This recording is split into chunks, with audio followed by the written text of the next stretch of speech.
Thank you and welcome to the show this morning.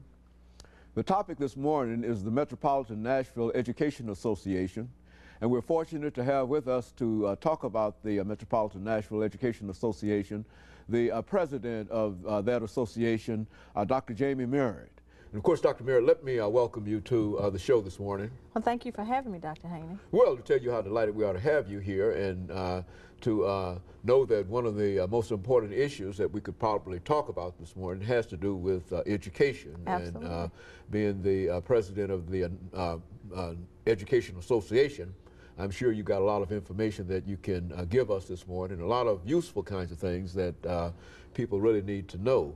But before we get into that, Dr. Merritt, let's see if we can have you to sort of give us sort of a sketch of your background, your education, and some of the things that were important in terms of your own career that eventually led you not only into teaching, because I think at one time we had you as one of our guests dealing with the Harlem Renaissance, but not only in teaching, but later into administration and to become the president of the Metropolitan Nashville Education Association. Then we'll talk about other things. Well, sure.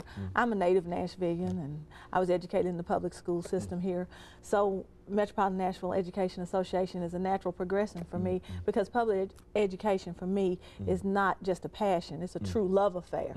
I believe in public education. I'm a product of it. I went on to Tennessee State University and ended eventually with a terminal degree.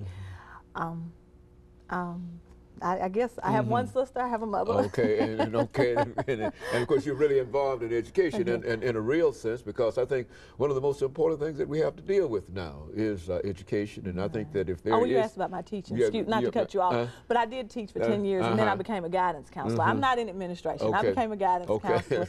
I did run a program for 2 years that was eliminated a year or so ago, but I'm a guidance counselor. So that's, I want to clarify that I'm not in administration. Okay.